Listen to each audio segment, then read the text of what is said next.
ثم جعلناك على شريعة من الأمر فاتبعها ولا تتبع أهواء الذين لا يعلمون. إن الحمد لله نحمده ونستعينه ونستغفره ونعوذ بالله من شرور أنفسنا وسيئات أعمالنا من يهده الله فلا مضل له ومن يضلل فلا هادي له أشهد أن لا إله إلا الله وحده لا شريك له وأشهد أن محمدا عبده ورسوله يا أيها الذين آمنوا اتقوا الله حق تقاته ولا تموتن إلا وأنتم مسلمون يا أيها الناس اتقوا ربكم الذي خلقكم من نفس واحدة وخلق منها زوجها وبث منهما رجالا كثيرا ونساء واتقوا الله الذي تساءلون به والأرحام إن الله كان عليكم رقيبا يا أيها الذين آمنوا اتقوا الله وقولوا قولا سديدا يصلح لكم أعمالكم ويغفر لكم ذنوبكم ومن يطع الله ورسوله فقد فاز فوزا عظيما أما بعد فإن أصدق الحديث كتاب الله وخير الهدي هدي محمد صلى الله عليه وسلم وشر الأمور محدثاتها فإن كل محدثة بدعة وكل بدعة ضلالة وكل ضلالة في النار. Ma'asyiral المسلمين jemaah Jumat rahimani wa rahimakumullah, diriwayatkan oleh Al-Imam Al-Bukhari dan Imam Muslim dari sahabat yang mulia Abu Hurairah radhiyallahu anhu. Beliau berkata bahwa Rasulullah sallallahu alaihi wasallam pernah bersabda, "La adwa wala tiyarah wala hamata wala safar." Tidak ada penularan, tidak ada menganggap nasib sial dengan terbangnya burung. Tidak ada pula anggapan sial dengan burung hantu yang hinggap di atas rumah. Dan tidak ada pula anggapan sial dengan bulan Safar. Dalam hadis yang mulia ini, ringkas di dalam maknanya, tetapi terdapat di dalamnya perkara-perkara besar. Mana-mana yang agung, yang merupakan inti kehidupan seorang mukmin yang ingin menghadap kepada Allah Subhanahu wa taala sebagai orang yang diridhai oleh Allah, sebagai orang yang bertauhid. Dan itu adalah bagian dari kehidupan Rasulullah sallallahu alaihi wasallam, dakwah beliau serta pengajarannya kepada umatnya. Selalu perhatian terhadap makna-makna tauhid, menanamkan ke dalam diri setiap muslim dan muslimah untuk selalu memurnikan ibadahnya hanya untuk Allah Subhanahu wa taala. Sebagaimana Rasulullah sallallahu alaihi wasallam menjaga sudut-sudut kehidupan yang mungkin sebagian umat Islam tertimpa oleh kebiasaan-kebiasaan masyarakat jahiliyah, keyakinan-keyakinan yang keliru. Lalu Rasulullah sallallahu alaihi wasallam mengingatkan akan hukum perkara tersebut di dalam agama. Karena di antara masyarakat jahiliyah ada yang meyakini bahwa penyakit itu menular dengan sendirinya. Dan ada yang menisbatkan penularan bukan kepada Allah Subhanahu wa taala. Maka Nabi sallallahu alaihi wasallam menegaskan, membantahkan hal tersebut, la adwa. Tidak ada penularan seperti keyakinan masyarakat jahiliyah itu. Betul kalau ada penularan, itu semuanya dengan takdir dan ketentuan Allah Subhanahu wa taala. Tapi dikatakan bahwa penyakit menular dengan sendirinya tanpa kehendak Allah Subhanahu wa taala, atau meyakini bahwa selain Allah yang menyebabkan penyakit itu menular, maka itu adalah keyakinan dari masyarakat jahiliyah. Sebagaimana dari keyakinan masyarakat jahiliyah pula, mereka mengukur baik dan buruknya sesuatu, sial atau beruntungnya, dengan burung yang terbang. Ya, kalau dia melepaskan burung terbang ke kanan diambil makna begini, kalau ke kiri mengambil makna begini, maka ditiadakan hal itu di dalam agama. Wala tiyarah, dan tidak ada pula kesialan dengan terbangnya burung itu. Seorang ditimpa oleh sesuatu, baik maupun buruk yang dia dapatkan, itu semuanya berasal dari Allah Subhanahu wa taala. Sebagaimana masyarakat jahiliyah dan orang-orang kafir sebelumnya di umat-umat yang telah lalu merasa bahwa kesialan itu datang dari para nabi mereka. Maka Allah Subhanahu wa taala berfirman, "Ala innama ta'iruhum indallah, walakinna aktsarahum la ya'lamun." Ketahuilah bahwa kesialan yang menimpa mereka itu di sisi Allah. Apa yang mereka anggap sebagai kesialan itu di sisi Allah, itu semuanya ketentuan dan takdir Allah. Tetapi banyak dari mereka tidak mengetahuinya. Dan sebagaimana penduduk negeri yang diutus pada mereka 3 nabi, mereka menganggap sial dengan datangnya 3 nabi ini. Maka qalu ta'irukum ma'akum. Justru kesialan yang menimpa kalian itu disebabkan karena perbuatan kalian juga. Dosa-dosa dan maksiat itu menjadi sebab datangnya musibah dan malapetaka. Karena itu anggapan-anggapan masyarakat jahiliyah bahwa ada sesuatu yang bisa menyebabkan seorang itu sial atau beruntung, dan hal tersebut tidak berasal dari ketentuan dan syariat Allah, dan tidak ada asal usulnya di dalam takdir dan penciptaan Allah, maka itu adalah kebiasaan, keyakinan yang rusak di masyarakat jahiliyah. Kemudian yang ketiga dari keyakinan di masyarakat jahiliyah juga, mereka menganggap kalau ada burung hantu yang hinggap di rumah, maka itu tanda kesialan. Ada juga yang menganggap bahwa itu hamba itu adalah suatu yang keluar dari jasad orang yang dibunuh tanpa dilakukan pembalasan untuknya. Dan ini semuanya dari keyakinan-keyakinan di masyarakat jahiliyah, ditiadakan wala hammata, tidak ada pengaruhnya hal tersebut, tidak berpengaruh di dalam menentukan beruntung atau sialnya, membawa kebaikan atau keburukan. Kemudian terakhir wala safar, dan juga tidak ada kesialan di bulan Safar. Safar artinya, kalau diartikan sebagai bulan, di salah satu penafsiran, ini kebiasaan di masyarakat jahiliyah mereka di bulan Safar menganggap bulan itu banyak kesialan. Karena itu mereka tidak menikah di bulan itu, tidak melakukan ini dan itu, karena menganggap bahwa bulan ini adalah bulan banyak sialnya. Iya. Dan bulan Safar yang seperti ini kita berada di dalamnya, masih kita ketemukan juga ada sebagian dari manusia yang memiliki dari anggapan tersebut.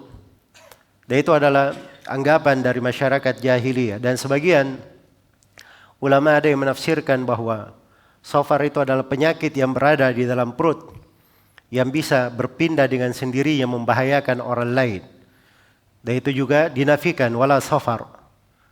Maka ini penegasan-penegasan dari Nabi SAW memurnikan akidah seorang hamba, menjaganya di atas kebaikan. Dan kaidah di dalam bertauhid itu adalah kita meyakini bahwa segala sebab itu datangnya dari Allah Subhanahu wa taala. Dialah yang Maha menentukan sebab-sebab. Kalau ada yang mendapatkan keberkahan, Allah yang menentukannya. Ada yang mendapatkan dari kerugian, Allah juga yang menentukannya. Ada yang mendapatkan keberuntungan, datangnya dari Allah. Ada yang mendapatkan kesialan, juga datangnya dari Allah Subhanahu wa taala. Sebab itu datangnya dari Allah. Dan kaidah di pembahasan tauhid, meyakini sebuah sebab itu adalah sebagai sebab, padahal tidak ada asal usulnya di dalam syariat dan tidak ada asal usulnya di dalam penciptaan, maka itu hukumnya adalah syirik asgar, syirik kecil, karena masuk di dalam makna dia setarakan selain Allah dengan Allah di dalam mengadakan sebab-sebab tersebut. Contoh sebab yang disyariatkan, seorang berobat, dia sembuh, itu sebab disyariatkan. Meruqyah untuk kesembuhan, sebab disyariatkan. Contoh sebab yang tidak disyariatkan, atau contoh sebab, misalnya dia berbuat dosa dan maksiat, lalu dia dapat musibah dan petaka, itu sebab ada diterangkan di dalam syariat. Contoh sebab tidak ada keterangannya di dalam syariat, tetapi di dalam takdir dan penciptaan Allah, semua orang tahu akan hal tersebut. Ada orang yang luka kakinya, menginjak paku. Maka ini paku ini, dia injak paku, itu adalah sebab kakinya luka. Dan semua orang tahu tentang hal tersebut, tidak usah ditanya apa dalilnya. Makan cabai 1 kilo, perutnya sakit, itu adalah sebab dia sakit perut. Itu semua orang tahu. Itu sebab namanya sudah berjalan di dalam ketentuan dan takdir.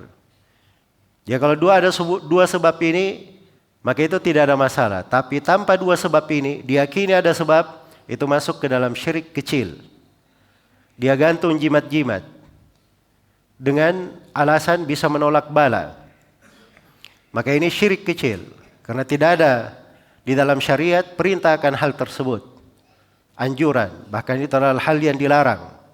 Hubungan sebab akibatnya juga tidak ada hubungannya. Tidak ada hubungannya. Seperti di kebiasaan di masyarakat kita, di negeri ini, kadang anak-anak bayi digantungkan di bajunya dari bawang atau yang semisal dengan itu. Apa hubungannya bawang dengan mengusir jin, mengusir kejelekan? Tidak ada hubungan sebab akibatnya, dan itu tidak ada dalam syariatnya. Maka itu dihitung ke dalam syirik kecil. Demikian pula menganggap sial dengan burung yang terbang, menganggap sial dengan hantu, burung hantu yang hinggap di atas rumah. Ini semuanya menjadikan sebab kesialan, keberuntungan, tidak pernah disyariatkan dan tidak pula pernah ada hubungan sebab akibatnya di dalam penciptaan Allah. Karena itu semuanya dihitung sebagai kesyirikan. Dan ini kaidah besar di dalam beragama, wajib untuk diperhatikan. Semoga Allah Subhanahu wa taala selalu menguatkan kita semua di atas kebaikan dan menjaga kita semua di atas kemurnian tauhid kepada Allah Subhanahu wa taala. Aqulu ma tasma'un wa astaghfirullah li wa lakum wa lisairil muslimina min kulli dhanb fastaghfiruh innahu huwal ghafurur rahim. Barakallahu li wa lakum fil kitabi wal sunnah wa nafa'ani wa iyyakum bima fihi minal ayati wal hikmah. Wa taqabbalallahu minni wa minkum tilawatahu innahu huwas samiul alim.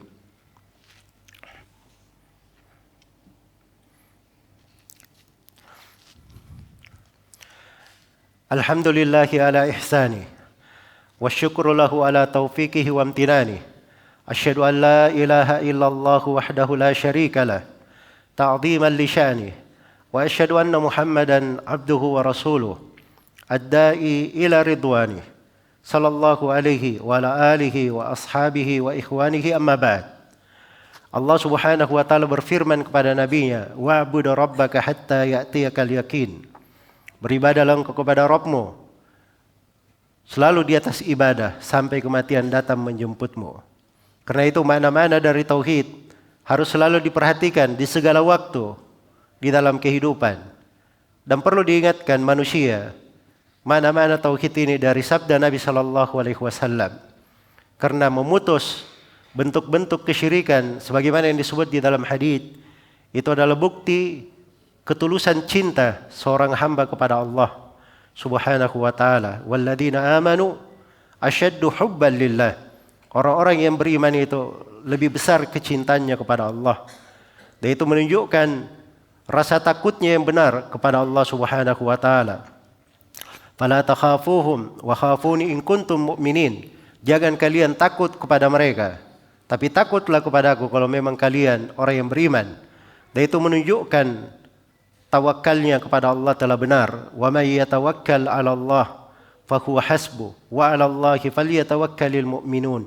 Dan kepada Allah lah orang-orang yang beriman itu hendaknya dia selalu bertawakal. Dan ini adalah hal yang hendaknya selalu dipelihara, dijaga di dalam kehidupan.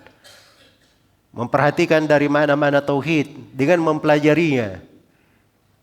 Membaca dari ayat-ayat dan hadits-hadits yang ada di dalamnya, tadabbur akan kandungannya, mengamalkannya di dalam kehidupan sehingga seorang hamba menghadap kepada Allah Subhanahu wa taala dalam keadaan dia selalu memurnikan ibadahnya kepada Allah Subhanahu wa taala. Qul inna salati wa nusuki wa mahyaya wa mamati lillahi rabbil alamin la syarika lahu wa bidzalika umirtu wa ana awwalul muslimin. Katakanlah sungguhnya salatku, ibadahku atau sembelihanku, hidup dan matiku semuanya hanya untuk Allah Rabbul Alamin. Tidak ada syirikat baginya. Demikian saya diperintah dan saya adalah orang yang pertama berserah diri kepada Allah Subhanahu wa taala. Thumma ilamu rahimakumullah. Innallaha amarakum bi amrin bada bihi bi nafsihi wa thanna bi malaikatihi al-musabbihati bi qudsihi. Faqala jalla min qail innallaha wa malaikatahu yusalluna 'alan nabi ya ayyuhalladzina amanu sallu 'alaihi wa sallimu taslima. Allahumma salli wa sallim ala rasulika wa nabiyyika Muhammad wardallahumma an khulafaihi ar-rasyidin Abi Bakr wa Umar wa Uthman wa Ali wa anis sahabati ajma'in wa anna ma'akum bi fadlika wa judika wa ihsanika ya arhamar rahimin.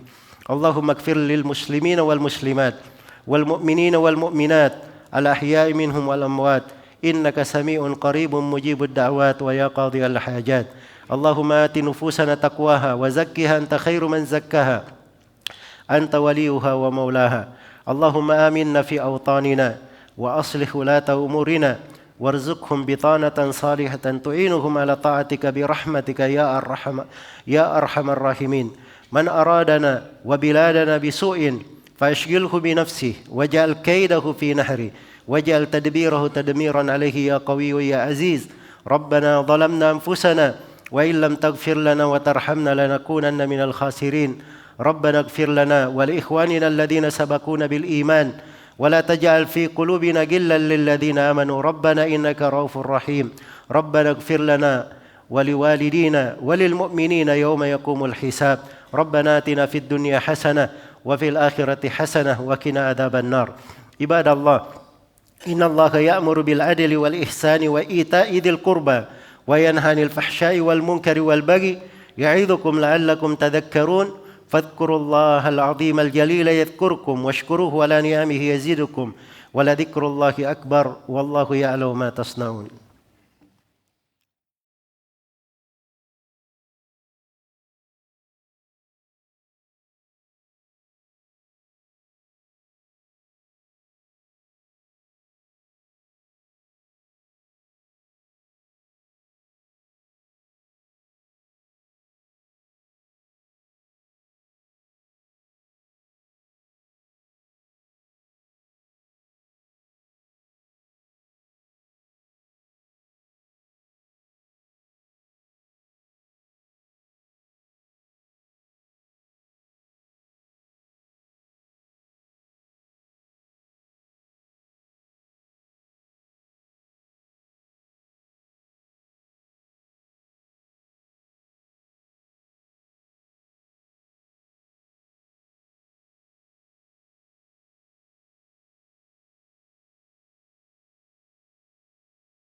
Dan kaidah di pembahasan tauhid, meyakini sebuah sebab itu adalah sebagai sebab, padahal tidak ada asal usulnya di dalam syariat dan tidak ada asal usulnya di dalam penciptaan, maka itu hukumnya adalah syirik asgar, syirik kecil. Karena masuk di dalam makna dia setarakan selain Allah dengan Allah di dalam mengadakan sebab-sebab tersebut. Contoh sebab yang disyariatkan. Seorang berobat, dia sembuh, itu sebab disyariatkan. Meruqyah untuk kesembuhan, sebab disyariatkan. Contoh sebab yang tidak disyariatkan. Atau contoh sebab, misalnya dia berbuat dosa dan maksiat, lalu dia dapat musibah dan petaka, itu sebab. Ada diterangkan di dalam syariat. Contoh sebab, tidak ada keterangannya di dalam syariat, tetapi di dalam takdir dan penciptaan Allah, semua orang tahu akan hal tersebut. Ada orang yang luka kakinya, menginjak paku. Maka ini, paku ini, dia injak paku itu adalah sebab kakinya luka. Dan semua orang tahu tentang hal tersebut, tidak usah ditanya apa dalilnya. Makan cabai 1 kilo, perutnya sakit. Itu adalah sebab dia sakit perut. Itu semua orang tahu. Itu sebab namanya sudah berjalan di dalam ketentuan dan takdir. Ya kalau ada dua sebab ini, maka itu tidak ada masalah. Tapi tanpa dua sebab ini, diyakini ada sebab, itu masuk ke dalam syirik kecil.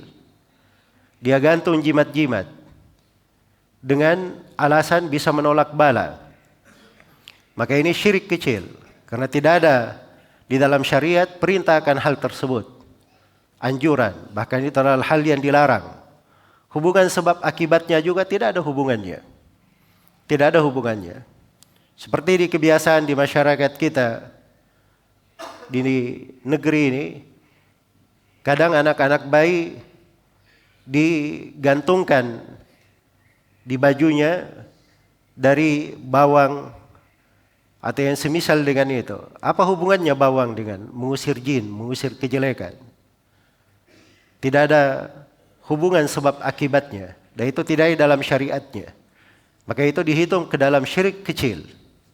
Demikian pula menganggap sial dengan burung yang terbang, menganggap sial dengan hantu, burung hantu yang hinggap di atas rumah. Ini semuanya menjadikan sebab kesialan, keberuntungan tidak pernah disyariatkan dan tidak pula pernah ada hubungan sebab akibatnya di dalam penciptaan Allah.